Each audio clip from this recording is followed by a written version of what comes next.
Hello there. Welcome to the Rooted Asian American Youth Ministry Roundtable. All of us here wearing beige color shirts and hoodies are glad to host today's episode. And we are on the part 2 of a conversation on youth ministry and missions. I am Terrence, the family pastor at FCBC Walnuts in Southern California. So let's go ahead and introduce ourselves once again to our beloved audience, starting with Huey, and with the answer to this question. What is a travel hack or 2 or 3 that you would want to share with our audience today? Wow, I'm sure Dorothy has 2 or 3. I'm just 1,000. But hey, Rooted family, what's going on, everybody? My name is Huey, and I currently serve on staff at Christ Central Presbyterian Church in Centerville, Virginia. Good to be here with you guys talking about missions again. And my only one travel hack is getting yourself the Capital One Venture X credit card. Wow. I actually show me that number again, Huey. Show me that number again. Hey, not the number, but just get the card, get your own.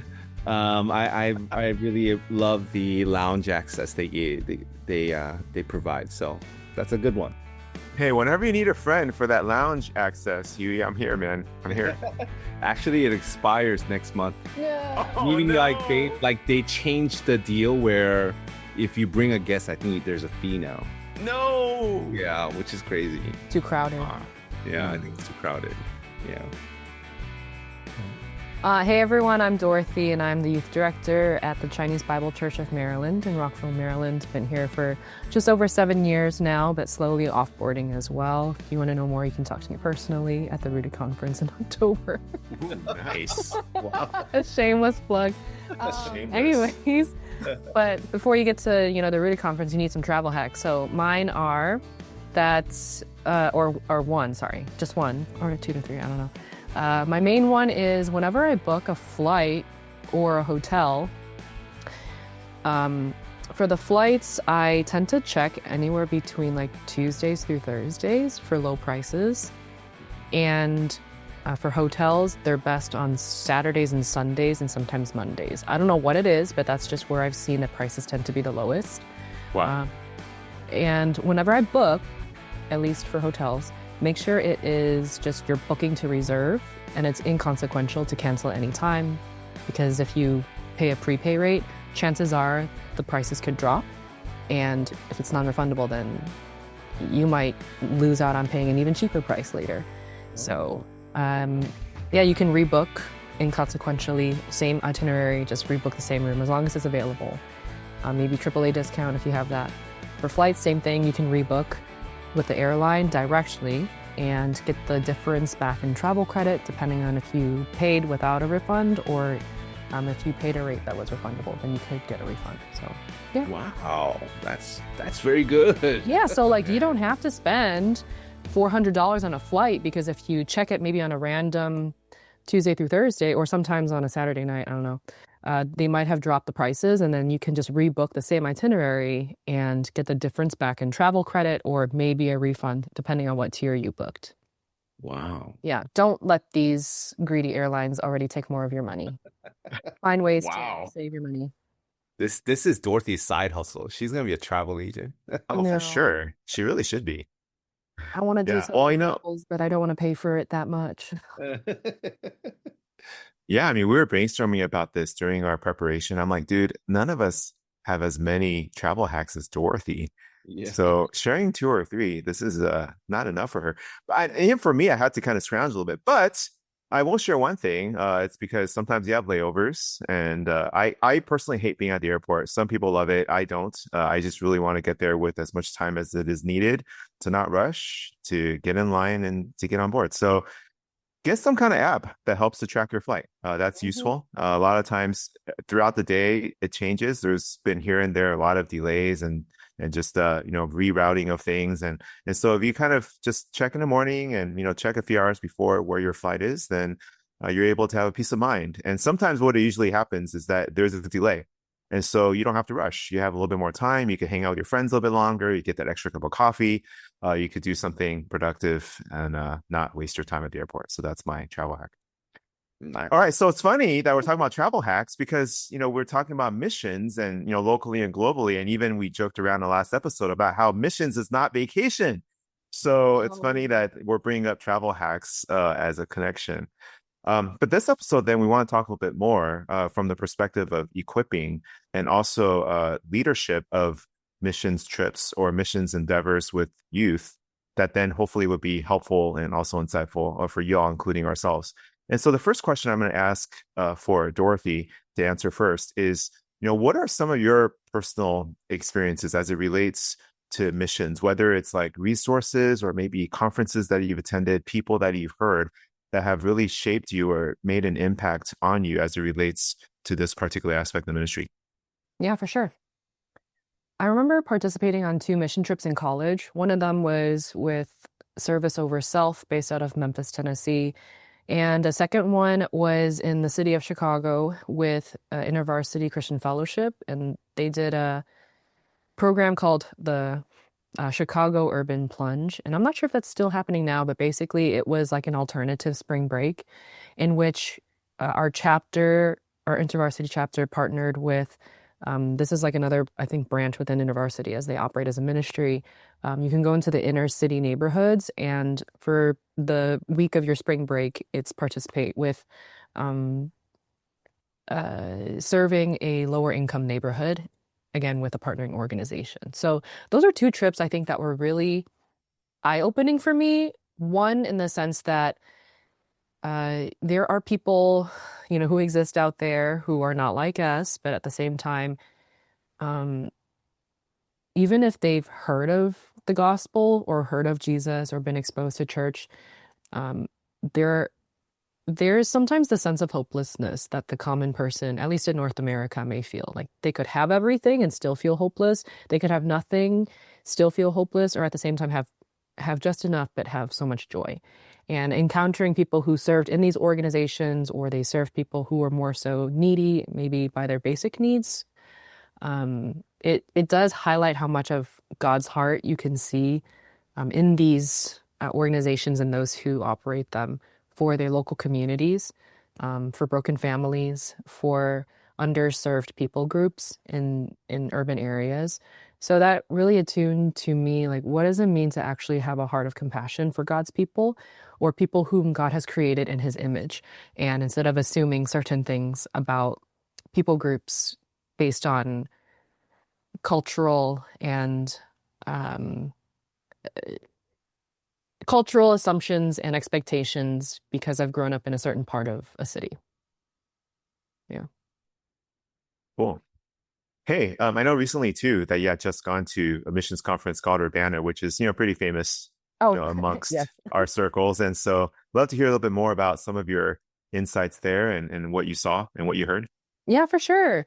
So that was, by God's grace, the 3rd time I've ever attended Urbana, once as a freshman in college, again as a senior in college. And you may think, oh, why is there a 3-year break? And for those who might be unfamiliar with the Urbana Student Missions Conference, it happens once every 3 years. So if ever you're deciding, should I go to this conference, that conference, or Urbana, I would really recommend and challenge that students, college students or high school seniors, particularly consider Urbana, because it widened my understanding and scope of what is God doing in the world and what does global Christianity really look like. The missions conference itself, yes, it is still branded as a student missions conference because historically they have been such a commissioning body. Before a number of other student conferences, Christian conferences have emerged, Urbana has been going on for about 80 years now. And I know several people who have become very influential in their local churches because of their Urbana experience. And that's something I'm not sure we could say of, again, other student Christian conferences that are of a particular focus or theological alignment. Not to discount them by any means, but Urbana is like a glimpse of heaven because you see Christians from around the world who are there. In terms of resources, though, like the conference has an exhibition hall, or this time they called it a mobilization hub, which is neat nomenclature, just because it's saying like you can connect with any of these groups and organizations organizations to see if there's a possibility that you can join one of the endeavors that they may have. Would be a trip or a project, or see if they're on your campus. And or if you're considering, how do I use my education for God's kingdom, there are spaces that really want to delve into that. So if we're considering, how do we even incorporate this in youth ministry, for sure, if you're a high school senior, you're trying to figure out what you want to do for college, like this could be a space for those students to join Urbana to get a glimpse of it, and then reconsider that instead of picking a college major that is purely for the lucrativeness or because your parents said so or for other motivations. It's, again, an eye-opening experience to see how can God use me and the way that he has created me for his kingdom. And that's an incredible experience and very humbling to be in amidst thousands. This year there's like 7,000 some students, which is a smaller scale. I remember going and there's like 15 to 18,000. But needless to say, it's a once in a lifetime experience and something to see and witness at a very specific point in your life. So going as an adult versus going as a college student, it felt nostalgic, but it also still felt like God was prompting or refining me in a different area of my life now as a middle-aged person. Middle-aged? Is that what you call yourself? No I way, don't man. know. I mean, the kids look at me and they're like, how old are you really? I'm like, you think I'm lying to you? You know what? Everyone is an unk after like 25, I feel like. That's No, that's I'm an that's what the aunt kids think. now. Yes, an aunt. Yes, that's very, very appropriate. Yeah. We are thrilled to announce Rooted's new book with New Growth Press, The Jesus I Wish I Knew in High School, Asian American Edition. Being a teenager is itself an overwhelming experience, but the struggles unique to Asian American teenagers can often lead them to wonder if anyone truly knows what they're going through. In this book, 12 authors come alongside Asian American students to share their own high school experiences, helping students to see how Jesus makes a difference in our unique struggles. Jesus sees them and knows them fully. These testimonies of growing up Asian American include struggles with belonging, performance pressure, fear of failure, living in an honor-shame culture, eating disorders, sexual assault, and adoption. The writers now walk faithfully with Jesus in their ethnic and cultural distinctions. These stories lift up the Asian American experience with dignity, offering representation and belonging. We hope you'll read this book and share it with the Asian American teenagers in your home or church. No, thanks for sharing that. Urbana has been around forever, and I've always wanted to go, but I think at the time when I had maybe more of a window to go, it was always in the Midwest, and I just never was able to make it out there. So it's one of the things that I always felt like I missed out on, that I never went to in Urbana myself.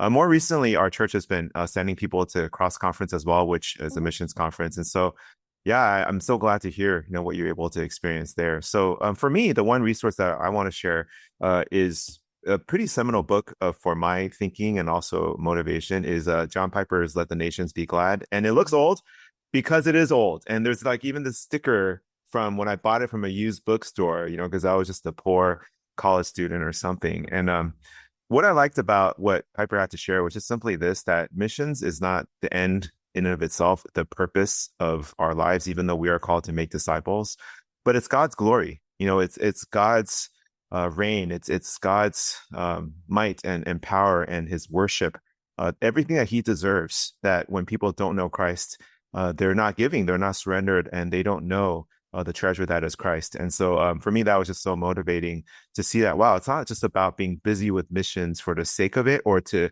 almost be like a better Christian because you do missions versus you don't, or you're willing to sacrifice your time and your life for a trip when others aren't, or it's, the money or the planning. It's all those things are secondary so that people would hear about Jesus and that they would receive what is the greatest joy of their lives by having a relationship with him and to be with him for eternity, that it's the worship and the glory of God that's ultimate. So yeah, even now that shapes my thinking so much of not seeing anything that we do in the name of missions to be the end of itself, but how is it shaping and impacting our hearts and impacting our students to know and to love Christ more. That's good. Yeah. Man, as I hear both of you guys kind of share, man, I feel like I've missed out on a lot when I was growing up because I'm pretty sure I knew missions and church missions was a thing, but as I shared in the last episode, I was just not around um, a, a lot of missions experience, I just wasn't maybe aware of them, maybe. Um, but I do remember going on my very first international missions because I heard somebody else talk about it. So maybe for youth leaders or even just youth students, maybe more of a direct resource might be just people who've gone on missions. I think like as youth leaders and youth workers, it might be really good to have our students around people that have gone missions before and not just kind of hear like 3-4 minute stories of their experience, but maybe a little bit longer versions of the things that people have done, people have seen, and people have gone through.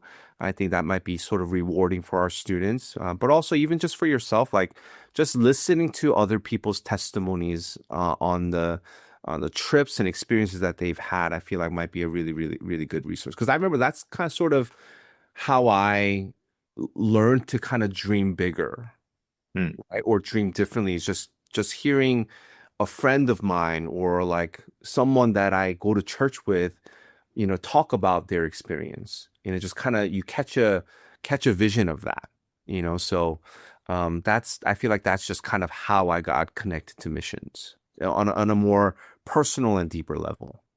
Yeah, no, thank you guys for sharing.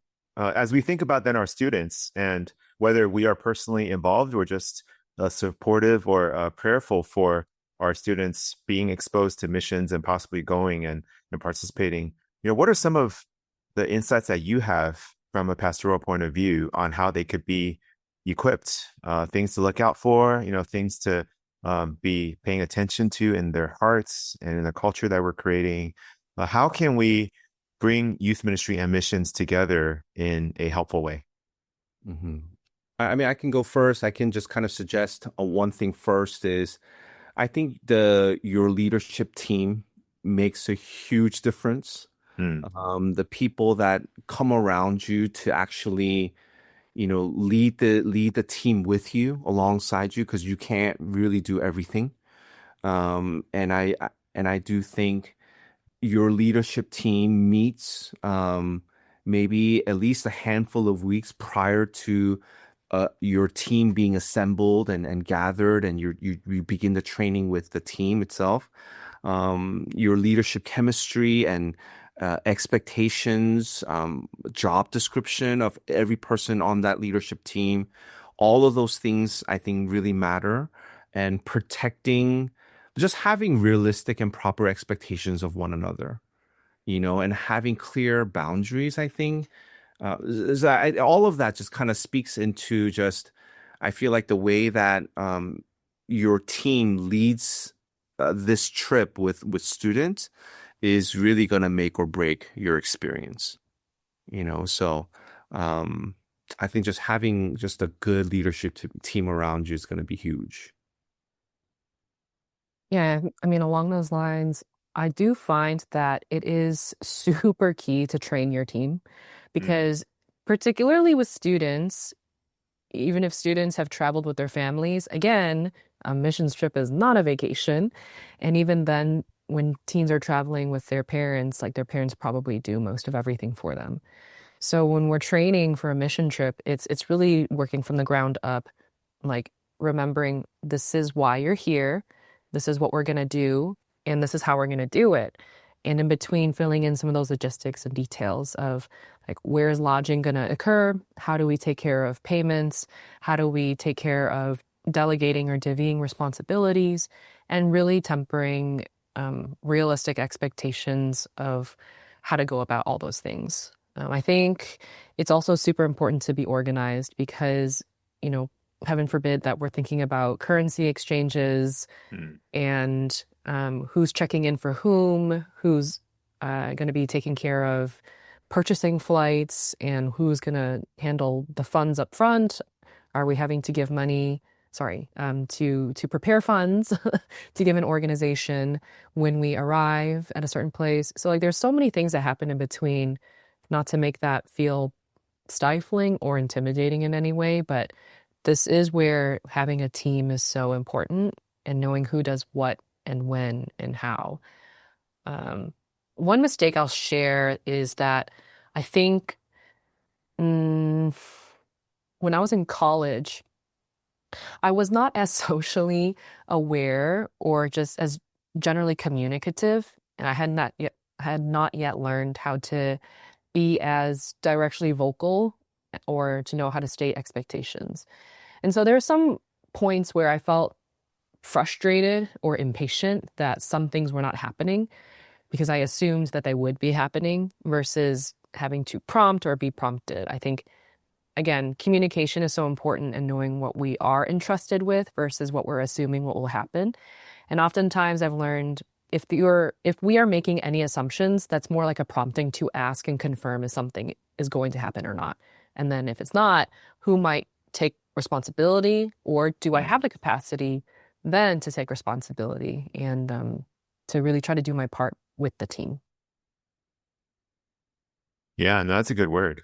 I mean, piggyback off of what you guys were saying, I mean, I think the communication amongst leaders are so important. In a lot of my past experiences, we've led teams with a couple of other partner churches. And so not only it's our students and their students, and they come from different locations, they come from different, schools, even the church culture is different for sure. And so, I've learned through mistakes of maybe assuming that everyone sees things the same way, or that we've done this in the past, that there is no problem too small if it relates to having multiple churches, that we need to talk on the ground. We need to be touching base on a regular basis.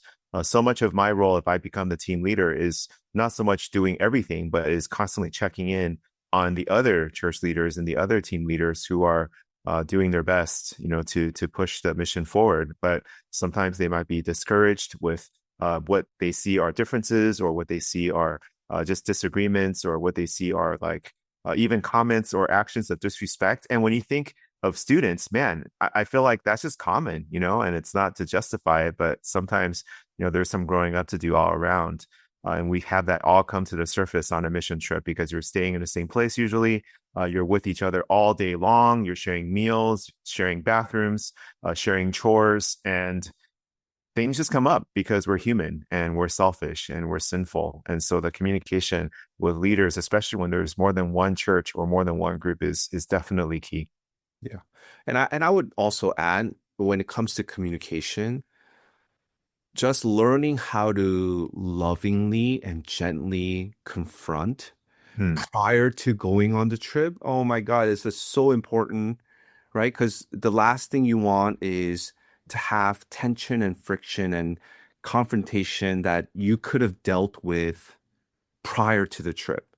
And again, like that, this goes back to what Dorothy was saying, how training is so important, communication and the conversations that you have with your team leaders is just so important, because you can tell within a short amount of time, like maybe a month or two with your leaders, that, oh, you're actually gonna sort of butt heads with one particular person. Like it's already shown up multiple times. And I think maybe like an Asian thing to do is sort of kind of brush it under the rug and kind of be passive about it.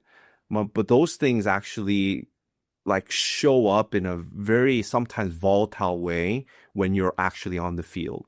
So like learning how to lovingly and gently confront, again, clearly defining roles and expectations, and clearly laying out some of the boundaries as best as you can before going, I think will make your experience on the field so much better, not just for yourself, but for the students especially.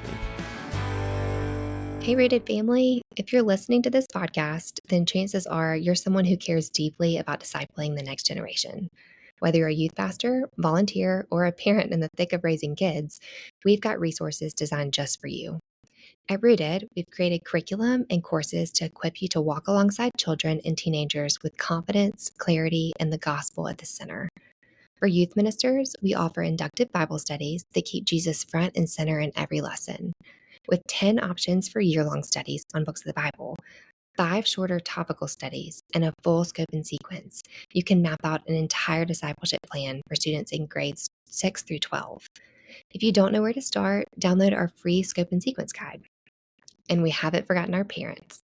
Our family discipleship video courses are designed to equip moms and dads from birth through high school, covering everything from basic parenting principles to discipling teens. Use them in small groups, Sunday school, or at home.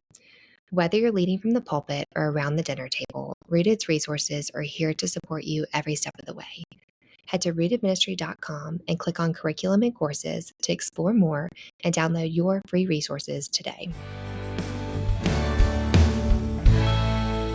Yeah, that's so good. I mean, man, these things, we got to teach them before we go. I mean, if you're trying to like teach them conflict resolution principles when you're already there, it's a little late because by the time something comes up, they're kind of knee deep in it.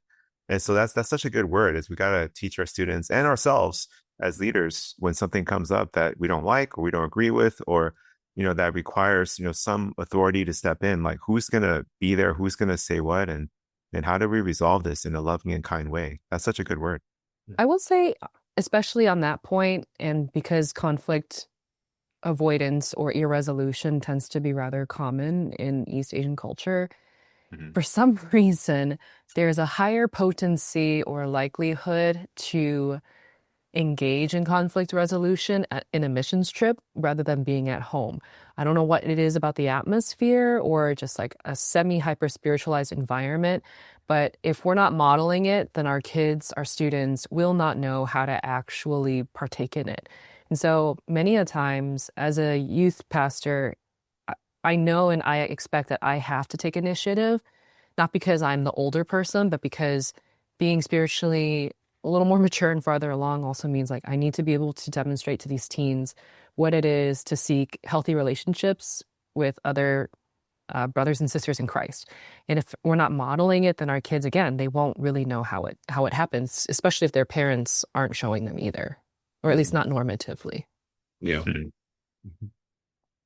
Something else that comes to mind for me, if we're working with a ministry partner in missions, is a lot of times we got to remind the students and ourselves always that we're actually not the main show. It's not all about us. It's not about us getting our plans executed so that we get everything that we want to accomplish checked off. We're going to serve the hosts. We're going to be present and be in the company and to be in the ministry in the lives of a church or a group of churches that are already doing gospel ministry the rest of the year. So we're there maybe for a week. They're staying for the next 51 weeks. And so it's never about us, no matter how good our plans are, no matter how much we bring to the table, how many things we have to offer them. It's not about us. The best work that we can do is actually coming alongside with what God is already doing in their churches, in their families, in their community.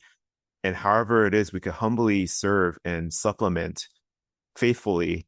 That would be the win, because they're staying, we're leaving. It's not about us. And that message never gets old with every single year, because it's easy for us when we think that we're planning and working towards such an important endeavor in the life of the church that, wait, you know what? Let's make sure we do it right. Let's make sure that, we accomplish everything we're supposed to. Let's make sure that we are excellent and it's about us. It's not about us. Yeah, I love that.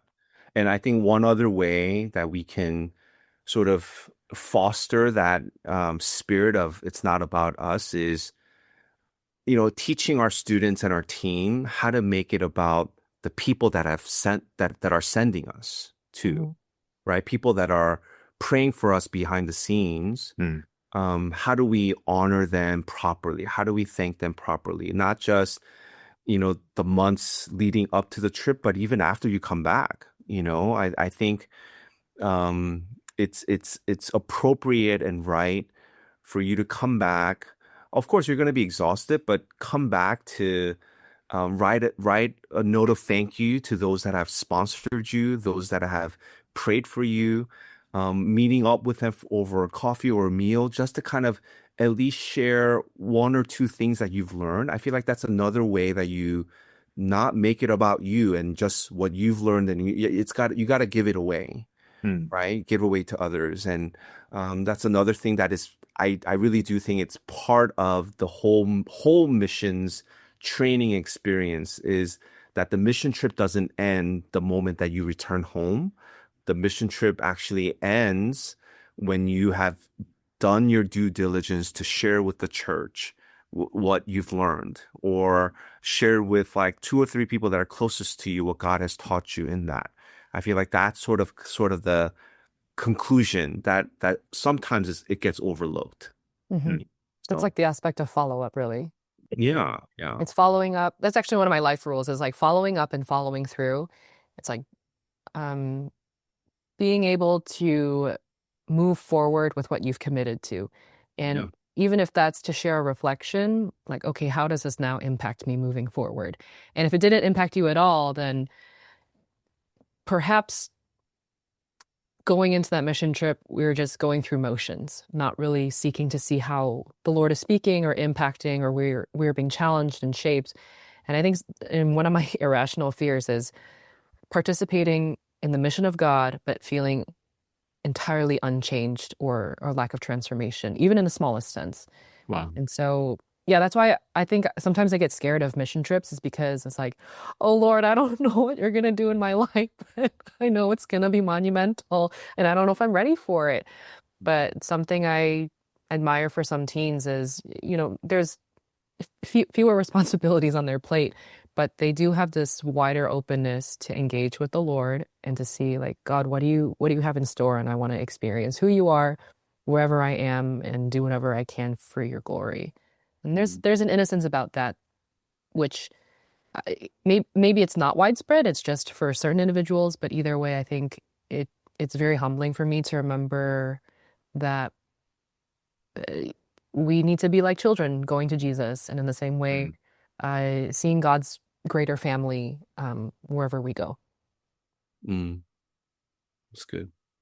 Yeah. One final thing I'll share, and this relates maybe more toward the students that we send and that we are leading, is adding on to, it's not about us and, the importance, for us to rely on God and to depend on him, is that when they're on the field, it's so important for them to be present. It's easy to be there in a physical space, but they're tempted with all the same things they often are at home. It's their phones and their social media and talking to each other, forming circles that look like, they are leaving people out.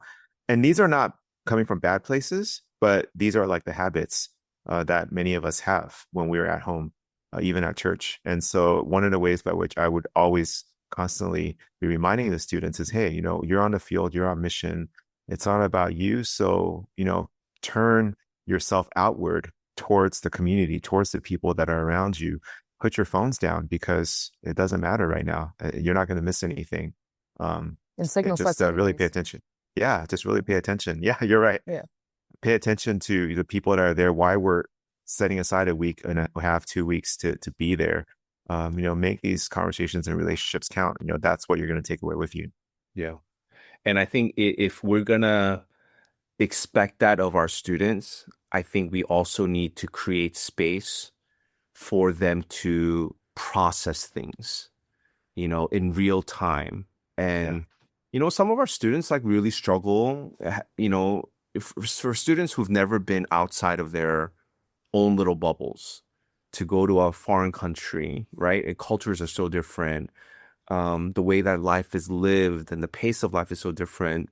They struggle with either a sense of, pride, or they struggle with a sense of, like, oh my gosh, I'm seeing poverty, like, for example, for the very first time. And they have these real emotions and real doubts. I mean, some students question, like, how can God allow some of these things to happen in these parts of the country?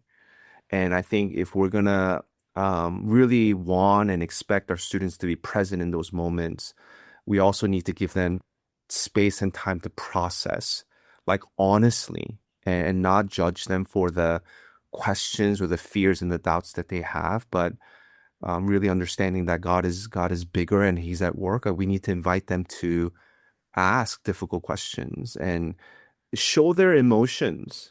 How are they actually feeling as they witness certain things? We really have to invite that and not rush that process. Mm-hmm. I want to recommend one Rooted resource that you can go on our website and find. It's a podcast that's 10 years old now, but in terms of addressing some of the things that we've talked about, it's mentioned. So the topic is called Common Mistakes in Youth Missions, a conversation with Cameron Cole, Philip Walkley, and Drew Halton, which actually, I believe Phil Walkley is from Service Over Self. So that was the organization that he was representing. So I thought that was really pretty cool that was what Dorothy was connected. Yeah. So feel free to Google that. And, as always, we're really happy and glad to be able to follow up with you personally and getting to know you as we go and as the Lord leads. So with that, thank you for listening today to the Rooted Asian American Youth Ministry Roundtable. We definitely look forward to our next conversation. And until then, may the Lord bless and keep you as we trust in the death and resurrection of Christ to transform our homes and churches. To find out more about Rooted, please go to our website at rootedministry.com. Be sure to follow this podcast on Apple Podcasts, Spotify, and even watch us on YouTube. You can follow us, though, on Instagram at The Rooted Ministry. Grateful to journey with you. Happy birthday, Huey. Thank you, everybody. Peace.